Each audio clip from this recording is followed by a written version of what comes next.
Good morning बच्चों। Good morning ma'am. आप सब कैसे हो? अच्छे हैं।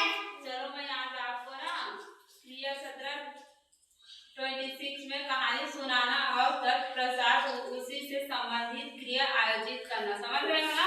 हाँ। चलो मैं आज आपको ना कहानी सुनाती हूँ। साइलेंट, मेरी तरफ देखो। चूहे और बिल्ली की कहानी, समझ रहे हो ना? चूहे और बिल्ली, चूहे जानते हो ना? बिल्ली भी जानते हो ना? तो चलो एक बात की बात है बच्चों, समझ रहे हो ना? तो एक बिल्ली थी जो हमेशा चूहों को पकड़ने की तलाश में रहती थी। बिल्ली क्या खाती है? चूहे को खाती है ना, इसीलिए ना उसे पकड़ने की तलाश में वो रहती थी। चूहा बहुत चालाक था। चूहा जो है वो बहुत चालाक था। बिल्ली से हमेशा बच जाता था। वो इतने चालाक था कि बिल्ली को जब देखता था ना तो वो ना जो किसी कोने में लुका जाता, समझ रहे हो ना? एक दिन बिल्ली ने चूहे को एक कोने में घेर लिया। एक चूहे जो है बहुत चालाक था। ऐसे में ना वो भी उसी पे ध्यान लगाया रखा था कि एक दिन उसने उसे पकड़ लिया। तो चूहे क्या करने लगे बिल्ली से कि कृपया मुझे छोड़ दो, मुझे मत खाओ, मुझे छोड़ दो। ऐसे कौन कहने लगा? चूहा बिल्ली से कहने लगा।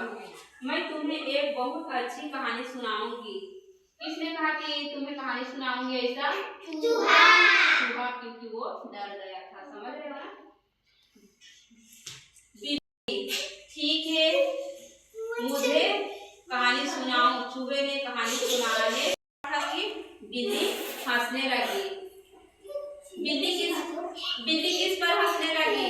क्यों हंसने लगी? क्योंकि चूहे जो है वो कहानी कह रहे थे, वो उसमें बहुत मजा आ रहा था, इसलिए वो हंसने लगी। जब कहानी खत्म हुई तो बिल्ली ने चूहे से कहा, तुम बहुत अच्छे कहानी कराए हो, जाओ तुम आज बच गए। ऐसा किसने कहा? बिल्ली ने कहा, क्योंकि उसकी कहानी को सुनकर बिल्ली बहुत खुश हो गए थे। चूहा जल्दी से वहां से क्या हुआ, जब वो आज मैं आपको नहीं खाऊंगा ऐसे कहा ना, तो चूहे जो है वो भागने लगा, समझ रहे हो ना? फिर से चूहे को पकड़ लिया। एक दिन ऐसे फिर से चूहे को पकड़ लिया। ऐसे लगातार जब भी जब भी आता था ना तो बिल्ली जो है उसे पकड़ लेती थी और कहानी सुनाने के लिए कहती थी, समझ रहे हो ना? तो होशियारी से काम लेना। अगर वो कहानी नहीं सुनाती, अपने बात को नहीं बताती ना, तो वो शायद मर गई होती, समझ रहे हो ना? तो इससे सीख क्या मिलती है कि बुद्धिमानी से काम लेने से मुश्किल आसान हो जाती है, दोस्तों से दुश्मनी दूर हो जाती है।